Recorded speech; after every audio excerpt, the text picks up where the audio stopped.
Okay, so I post every Monday in the Comedy Accelerator private group on Facebook a recap of what we did that on the Sunday before in the workshop. Stuff keeps popping up here. I thought I'd do a quick verbal one as well for people who aren't in the private group. Go over there and join. It's Comedy Accelerator on Facebook. I use Facebook just because it works. I know some people don't like Facebook, but for now, that's what we're doing. But I give a very detailed recap of what we did. I thought I'd just sort of fly through it here very quickly, so people who don't like to read, you non-literate comedians out there, you anti-literate, how dare you, can just sort of get a quick verbal recap. So we start with from 3 to 3:30 in the career half hour, where some kind of focus on not developing your material or your character or any of the skills that go into stand-up or comedy writing, just straight up, how do you build a career? And this week it's kind of unique because one of our workshoppers, Stu, really good guy, has a long red beard and glasses and has gone up multiple times in the workshop, got on Kill Tony.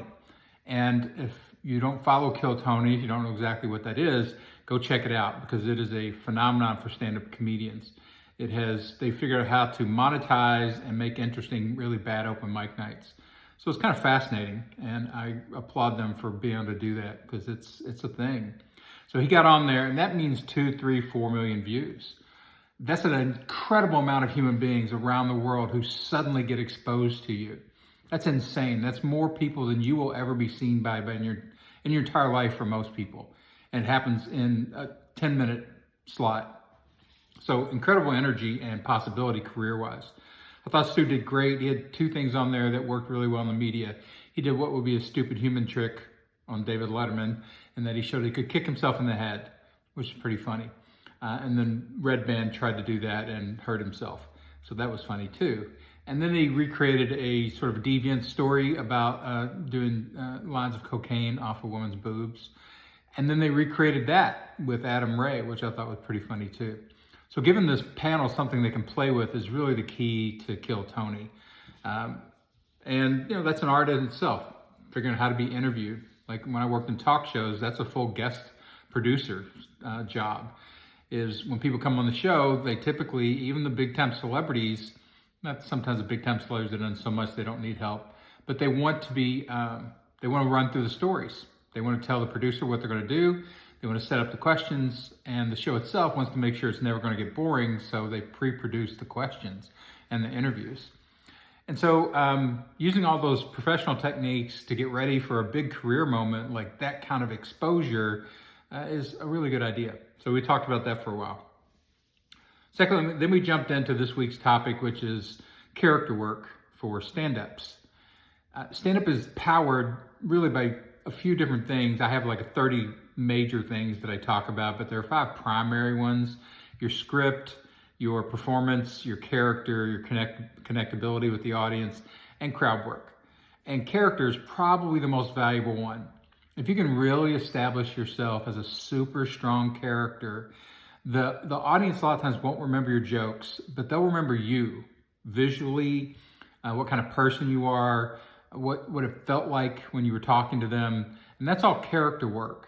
And most comedians don't really specifically set aside time to work specifically on character. And it's hard because it gets you over into acting. So the first thing most comics do is just use your core character, who you typically are when you're trying to be funny. You try to take that out of the normal world and see if you can take it over onto stage and it stays alive. It's a little hard because stage has a lot more requirement. The bar is a lot higher for being interesting on stage. So you gotta be super vibrant. You gotta be instantly communicative. You can't be boring.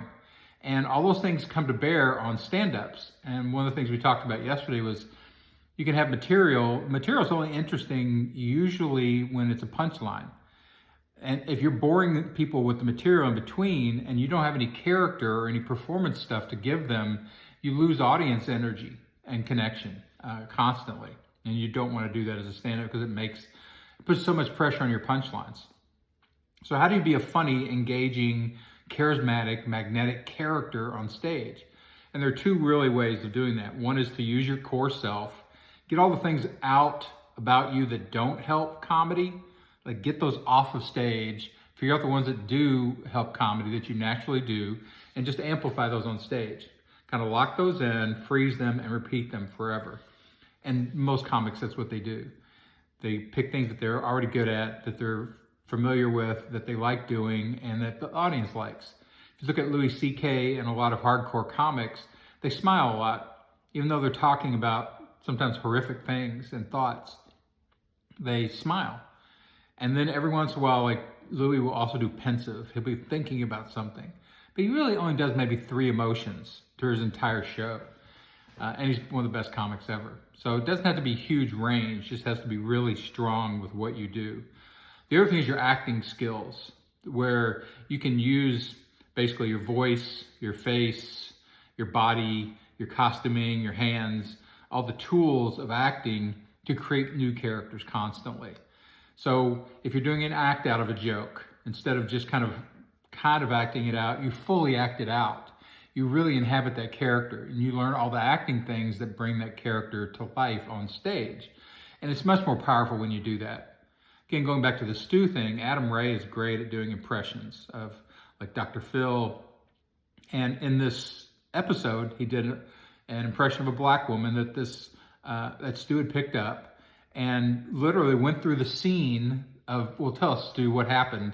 And then he acted it out, made up a character and acted it out, and then let Stu snort cocaine off his boob.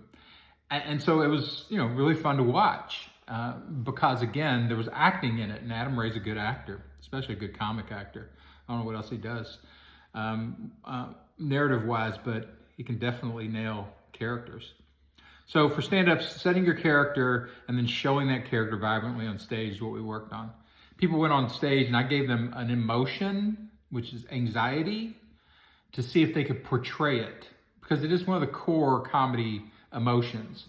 There's a huge tradition in Jewish comedy of very, very neurotic, anxious characters.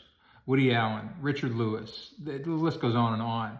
And they're really good at delivering material, delivering jokes from that emotion. But that emotion dominates.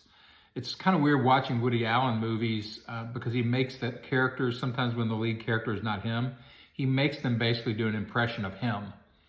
Because he wants that character to be anxious, like frenetic and sort of all over the place and delivering lines, sort of out of anxiety, because that's part of the thing that drives his comedy. So most people struggled with trying to do anxiety straight up on stage, which is fair because it's really hard the way I set it up. I just had you go on a stand-up stage with a light, with a microphone in front of people who, most of them knew you, and try to do an emotional work instead of trying to be funny, which is a lot of pressure. They weren't prepared for it. They hadn't taken acting classes. They didn't pre-work this assignment or this exercise. So it was just out of the blue. But it was fun to watch, and I think everybody got something out of trying to show an emotion and seeing usually how limited they are in it. It points out a flaw and a weakness and an omission that you haven't yet picked up, which if you want to do pro comedy and move up and even move into the media, especially learning acting and learning character are going to come into play very quickly. So it's a good foundational skill to have. So we did that with anxiety. We didn't get a chance to do the red fruit writing exercise, so I didn't hear what people had written. I didn't get to do the one that I was going to do, which is to tape my red fruit writing exercise that I've done, that I've posted for the last 4 episodes on YouTube. So I'll have to do that next week. And finally, we gave an assignment for next week, which is to do not core character, but to take on a character and bring that into the workshop. So that can mean you're going to do an impression of somebody. That's often means a celebrity. It can be somebody from your real life too.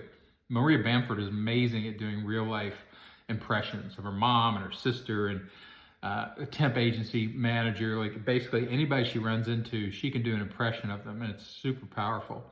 So do an impression of somebody or pick a character and become that character. If you want to walk in as a pirate or a cowboy or whatever, then do it. Come in and see if you can inhabit that character and go on stage and keep that character together and deliver some material. And finally, we're just going to work on acting skills again. Can you do voices, interesting or funny voices? You do faces that are interesting or funny or emotional. Gestures, costuming, whatever you want to bring in next week, which is an acting skill that gets you into a character, bring that. So that's a quick recap of what we did. The workshop, again, takes 2 hours. The first half hour is career development. And then for 90 minutes, we're just churning through workshop exercises. I try not to talk too much during the workshop. I try to do things like directing so people can get up and physically do things. But there's some weeks where there's 15, 20, 25 people there. And so it's hard to get enough stage time for everybody to really work on some of this stuff. But at least it introduces it, and then you can start following up, and I'll put some more resources in here into the group to give people more things that they can go look at, or chat GPT it. There's lots of stuff about acting and character out there, a lot of really good teachers. I typically don't teach acting. I like directing and I like working with characters, but I'm a writer, so I know a lot about teaching writing, and I know that just a little bit about teaching acting, but the people who are really good at it are super valuable both as teachers, and if you get a good actor, a good character as a writer, you're very excited because it's so easy to write comedy for them. And I made this point at the end of the workshop that it doesn't feel like this for early comics, but script is probably the easiest part of stand-up because I can bring in writers and generate an hour of highly competent stand-up for you in a couple of weeks. Like we could do a special for you in a couple of weeks. The question is, can you be a good vessel to inspire those writers because of the character who you are? And then can you learn to perform those jokes to make them really work on stage? So that's sort of your job. And I know everybody wants to write their own material and generate their own material, and that's good too. But professionally, if you want to accelerate, if you want to move faster, if you want to make money quicker, the strong thing is your character and your performance, and then script, pretty easy in comparison to those things. There you go. So we'll see you next week.